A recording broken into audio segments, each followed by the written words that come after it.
Okay, boys and the girl, once again, good morning to all of you. As we have been discussing the model paper for the upcoming term 1 exam, I think yesterday's session we have completed section A, right? And now we go to section B. And in section B, there's a different type of MCQs wherein you need to apply logic and understanding. Like in this section, we have assertion and reasoning type questions. So two statements will be there. First statement is called assertion. Second statement is called reasoning. So you need to read both the statements carefully and see if there is any logic that attaches both the statements or detaches. So that is the basic thing. Okay. And as usual, in terms of time, which is very important factor in any exam, you know that you have got to answer 50 questions in 90 minutes. Correct, Najay? 50 questions in 90 minutes. Am I right? So if you divide the time, it is 90 by 50, almost 110 seconds you will get, right? So spare some 10 seconds for each question so that you have time at the end for revision. So virtually for each question you will be getting 100 seconds. Am I right? So in 100 seconds, section A is easy. You can save some time there. One statement followed by A, B, C, D alternatives. Whereas in section B and section C, you need to have time. Section B, you have to read assertion and reasoning, understand the concept behind it, apply the logic and arrive at the conclusion. Correct, no? Whereas in section C, as we proceed, you will understand that it is diagram based questions and some of them are case study. So really you require time to read that paragraph, and after that, if there is a diagram, you need to understand the diagram labeling, significance of each label. That's why I've been telling you, practice diagrams, label it, try to understand the significance of each label, right? Let's see that part tomorrow's session. Today's session, let's focus on assertion and reasoning. So question number 25, assertion: allosteric enzymes show feedback inhibition. So we were talking about the enzymes. So there this topic comes.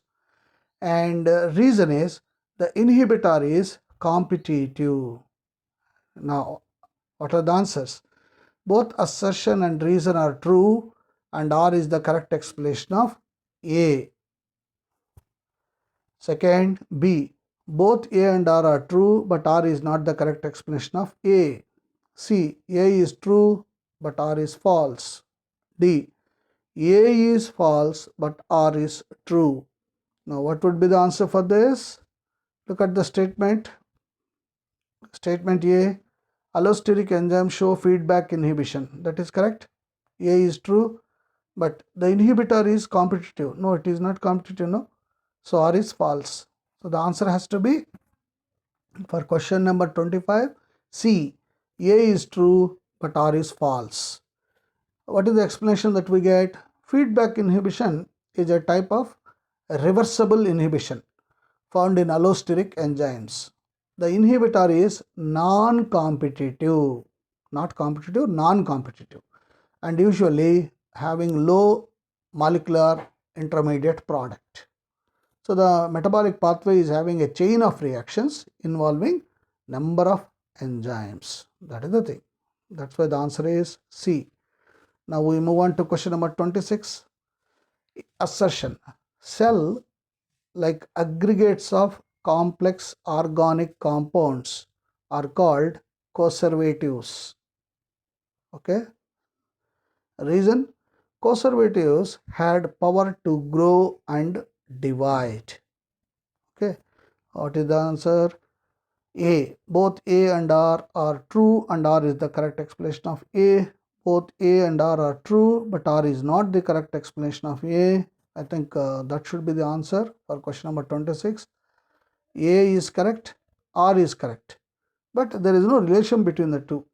One is talking about cell organelles, another is talking about conservatives.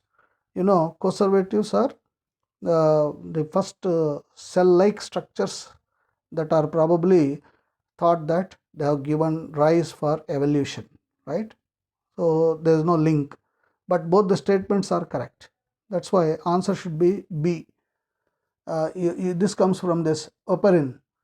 Oparin reported that if a mixture of large protein and polysaccharides is shaken, conservatives are formed.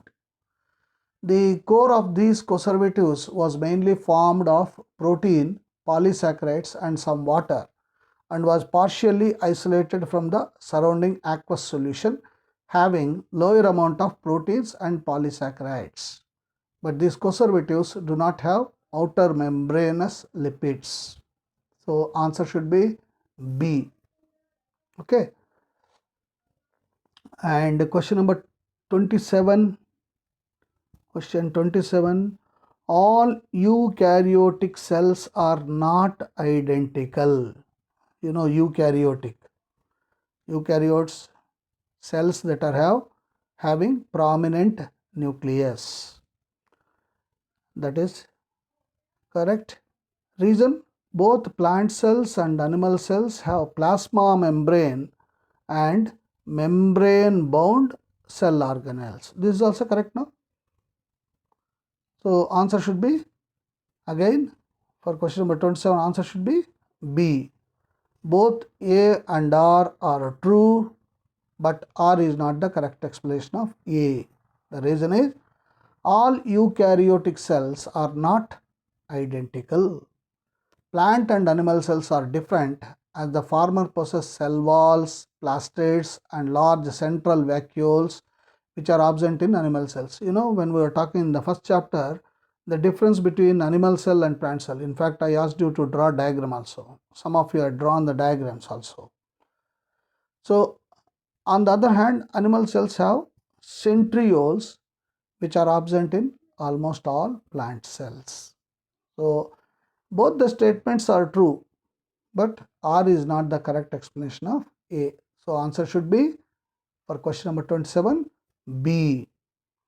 And question number 28, assertion, meiospores form genetically and functionally different progenies. Progenies means future generation. Reason, mitospores form progenies identical to parents. Now here again both the statements are true, but reason is not explaining the assertion, because one is talking about meiospores, another is talking about mitospores. So answer should be for question number 28, B. Both A and R are true, but R is not the correct explanation of A. Right? Meiospores are differentiated by meiosis from the diploid parent protoplast. They contain half the number of chromosomes in their nuclei as compared with nuclei of the parent cell. See, parent cell, the nucleus will be having two sets of chromosomes. You know, 2n we say, diploid. When it undergoes meiosis, meiosis is reduction division. What happens? That two sets of chromosome get reduced to one set. That means in our case, if you take 46 chromosomes present in parental cell will be reduced to 23 chromosomes. So if a cell has got two sets, 2 into 23, then we say 2n, we say diploid. Whereas the same one is reduced to n, then we say haploid. So in meiosis, always in the parent's cell it will be diploidicity, and when it comes to offsprings, it is half of the number of chromosomes. That means it becomes n. Whereas in mitosis, you know, the number is same. If the parental cell has got 46 chromosomes, let's say skin cell has got 46 chromosomes, new skin cells are formed. In the new skin cells also, how many chromosomes will be there? 46 only, right? Because it is mitosis. That's why one is talking, assertion is talking about meiosis, reason is talking about mitosis. That's why we say answer should be B. Both A and R are true, but R is not correct explanation for A. Now we move to question number 29. Species going to extinct due to low reproductive rate is A. Island species, bald eagle, giant panda, and lion. So the answer is, giant panda. The giant panda is going to extinct, means it is not going to be appearing henceforth due to low reproductive rate. They live in mountain ranges in central China. Their reproductive rate is very, very less because of climatic conditions there. Okay. Next, question number 30. What is the name of modified root in a turnip? Okay, modified rate in turnip. Is it tuber? Is it taproot? Is it pneumatophore? Is it prop root? So all of us know, recollect the diagram that you have drawn. It is taproot, and the taproot is in turnip is modified for food storage. You know it. That is why there is root modification. Now question number 31, match the following. Okay, we have got column 1, column 2. Column 1, hermaphrodite. A. B. Direct development. C. Chemoreceptor. D. Blood gland in earthworm. And in column 2, we have got produces blood cells in hemoglobin. Second one, testis and ovary in the same animal. Third one, larval form absent. Fourth one, sense of chemical substances.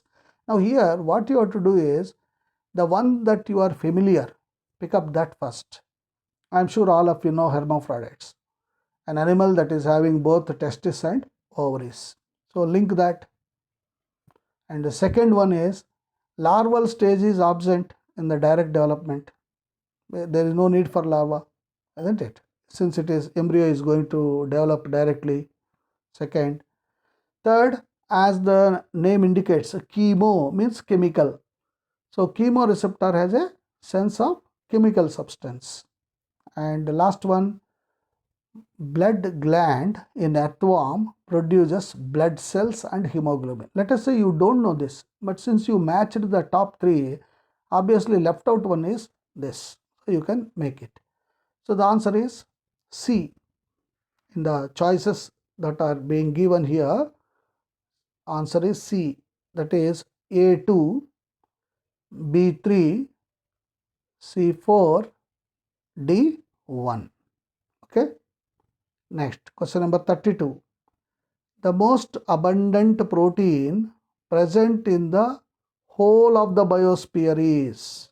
This is, I told you when we were talking about this, that this will be asked frequently in all types of exams. Any guesswork? Anyone knows? Ajay? Yes, all are silent. What happened? Are you there?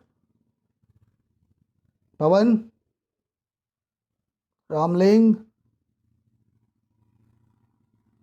Raghavendra? Sachin? Sandeep? Venkatesh? Yeah, any guesswork?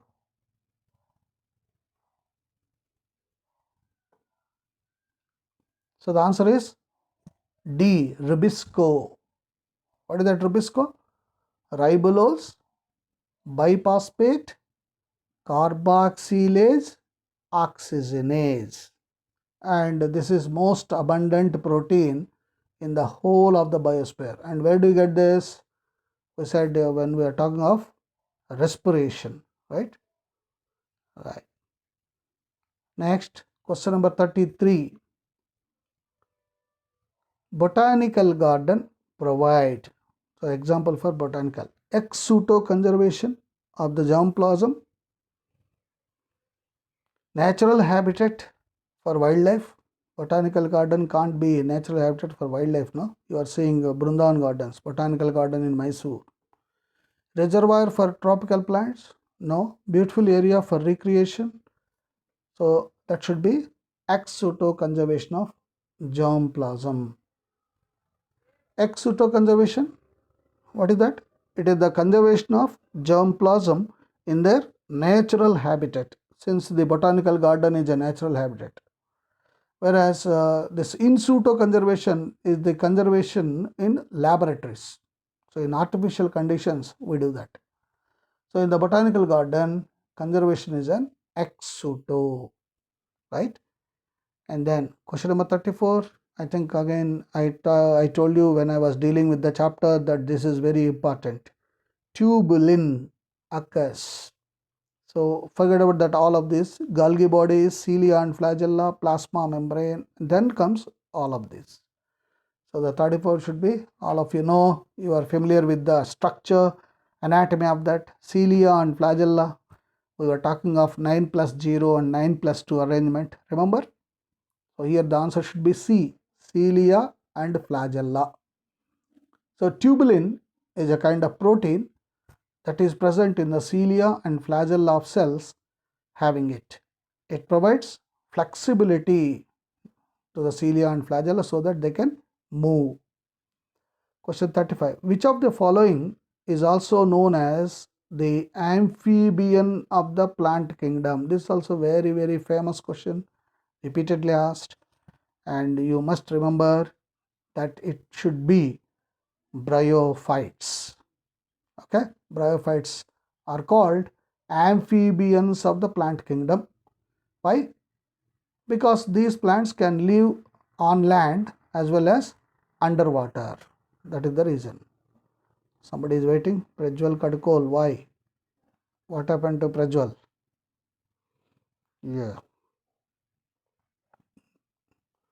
Let me see whether room is, yes. Okay. So the answer should be for question number 35, bryophytes. Right? Question number 36. Which phylum does not possess a coelom? Okay, I can't hear you. Right. Are you able to listen now?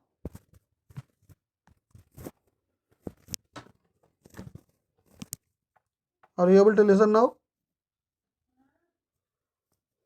Yes?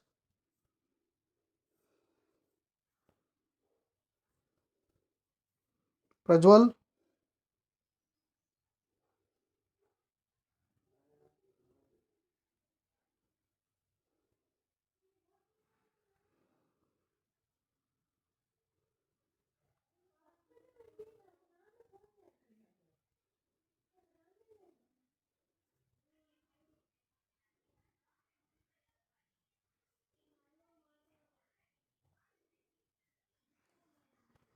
Okay.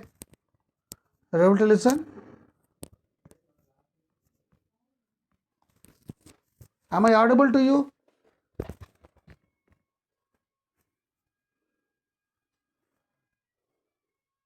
Yes. Yeah, we move on to next question. Question number 36. Which phylum does not possess a coelom? What is a coelom? Body cavity is it. Body cavity is the coelom. Right. The question is which phylum does not possess? Okay.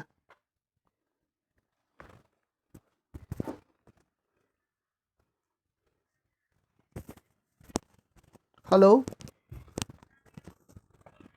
Can you hear now?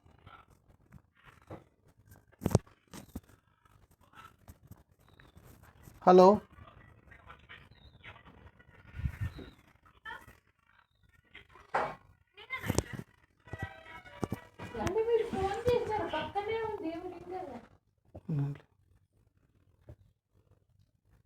Hello, can you hear now? Hello, boys.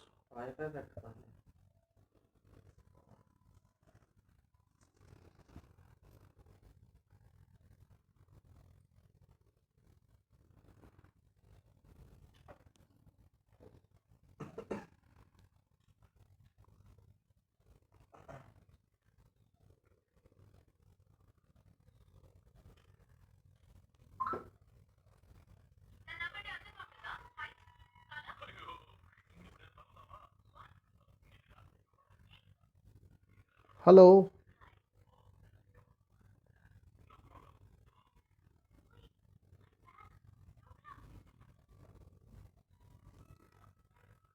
Right.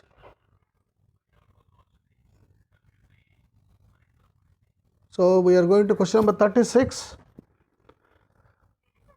Which phylum does not possess a coelom? I think all of you know Echinodermata. A. B. Mollusca. C. Annelida. D. Platyhelminthes. So which one is among these doesn't have the body cavity? Coelom means body cavity. So the answer should be D. Platyhelminthes. Right. Okay. Next, why Platyhelminthes? Phylum Platyhelminthes does not possess a body cavity. The coelom is the body cavity in between the organs. Okay. Animals with coelom are called coelomates, and those without it are called acoelomates. Right? Hello.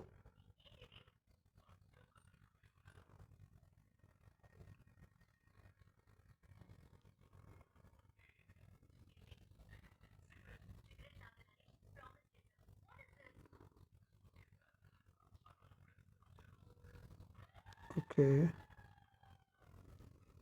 I will post this. I'll post this in the group.